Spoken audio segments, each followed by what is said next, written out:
이재명 공식 대통령의 임기가 시작됐습니다.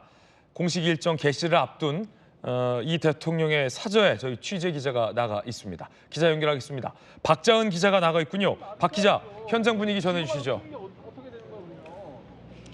네, 저는 지금 인천 계양구에 위치한 이재명 대통령의 사저 앞에 나와 있습니다. 지금은 보시다시피 주민들의 환송 행사 앞두고 매우 분주한 상황입니다. 주민들이 직접 준비한 축하 환영 현수막도 사저 앞에 걸려 있고요. 출근길에 나설 이 대통령을 보기 위해서 주민들과 지지자들 또 취재진까지 많이 몰린 상황입니다. 경호도 한층 더 강화됐습니다. 1시간 전쯤부터는 통제선과 안전펜스가 아파트 주변으로 겹겹이 설치됐고요. 경찰 특공대원들과 경호 인력이 사저 주변 곳곳에 추가 배치돼 대통령 동선 등을 꼼꼼하게 검토하고 있습니다.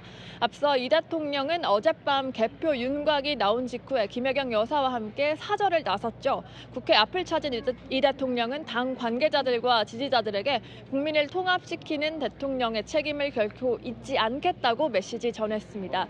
또 새벽 2시쯤 이곳으로 다시 돌아온 이 대통령은 계속 사저에서 휴식을 취했는데요.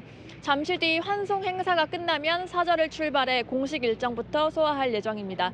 지금까지 이재명 대통령 사저 앞에서 전해드렸습니다. 예, 이번엔 민주당사로 가보겠습니다. 3년 만에 이 정권을 가져오게 된 집권 여당 민주당의 취재 기자 나가 있습니다. 이준성 기자, 당 분위기는 좀 어떻습니까?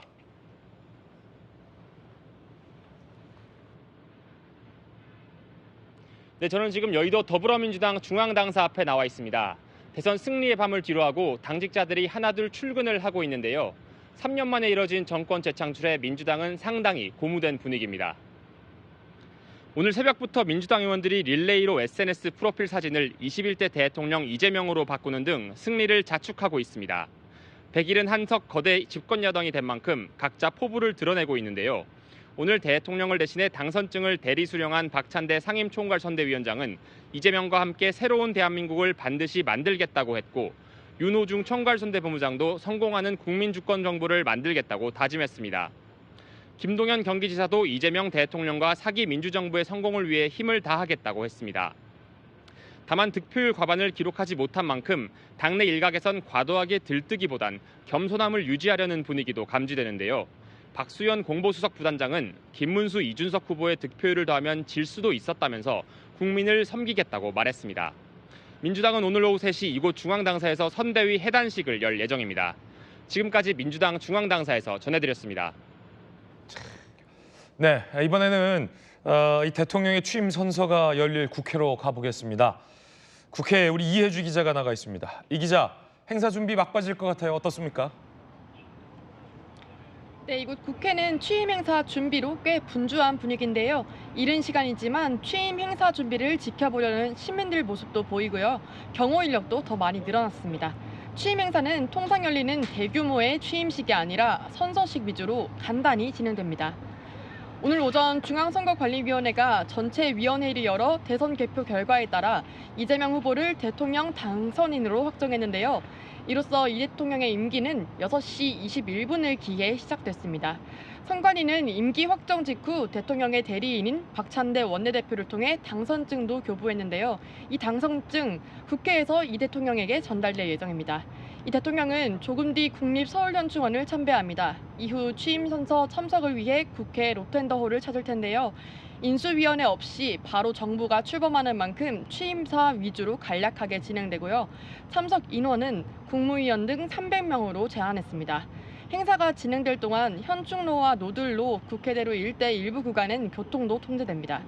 취임 선서 후에는 국회의장과 여야 정당 대표와 만나 오찬도 가질 것 같고요. 이 대통령은 이 자리에서 통합을 강조할 걸로 보입니다. 오늘 취임 선서를 간단히 하는 대신 7월 17일 재헌절 기념식에 임명식을 열겠다고 밝혔는데요. 취임이 아니라 국민이 대통령을 임명한 것이란 의미가 담겼습니다. 오늘 오후엔 미국을 비롯한 주요국 정상과의 통화도 할 걸로 보입니다. 지금까지 국회에서 전해드렸습니다. 자, 새 대통령은 이 외교안보 과제를 직면하게 됩니다. 당장 풀어야 할 시급한 외교안보 현안도 많습니다. 미국 현지 연결하겠습니다. 미국 현지에서도 이 당선 소식을 긴급 뉴스로 일제히 보도했는데 워싱턴 특파원을 연결해 보겠습니다. 자, 최주현 특파원 나와 있는데 미국 정부의 입장 나왔습니까? 네, 백악관은 채널A의 질의에 한미동맹은 여전히 굳건하다 이렇게 강조했습니다. 그러면서도 한국이 자유롭고 공정한 선거를 마쳤지만 미국은 중국이 전 세계 민주주의 국가에 대한 간섭과 영향력에 대해서는 여전히 우려하고 또 반대한다는 입장을 덧붙였습니다. 새 정부 출범과 관련한 입장을 밝히는 자리에서 중국에 대한 비판까지 덧붙인 것은 이례적입니다. 일단 이번 대선이 투표라는 민주주의적 절차에 따라 치러진 점은 긍정 평가하면서도 중국에 대한 견제 의식 또한 내비친 것으로 향후 대중전선에서 한국의 역할에 대한 요구가 이어질 수 있다는 해석이 나옵니다. 미 국무부는 한국의 새 대통령과 안보와 경제 회복, 민주주의를 위해 한미일 협력을 심화하겠다고 밝혔습니다. 미 국방부 역시 한미 동맹과 방위 공약에 대한 미국의 약속은 철통 같다는 입장을 내놨습니다.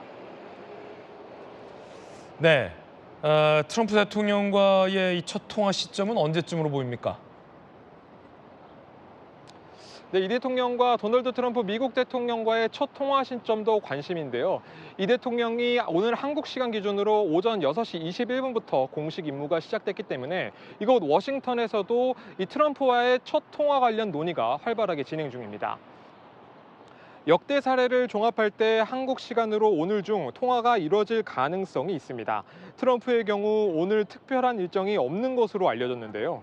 트럼프가 단순히 당선 축하 인사만 전할 수도 있지만 예측하기 어려운 성향을 감안하면 관세 협상과 주한미군 방위비 문제 등 주요 현안을 언급할 가능성도 배제할 수 없습니다. 미국 현지 언론들도 한국의 대선을 주요 뉴스로 보도했는데요. 뉴욕타임즈는 민주당이 국회 다수를 차지한다는 점에서 이 대통령이 수십 년 만에 가장 강력한 권한을 가진 한국 대통령 중 한 명이 될 걸로 전망했습니다.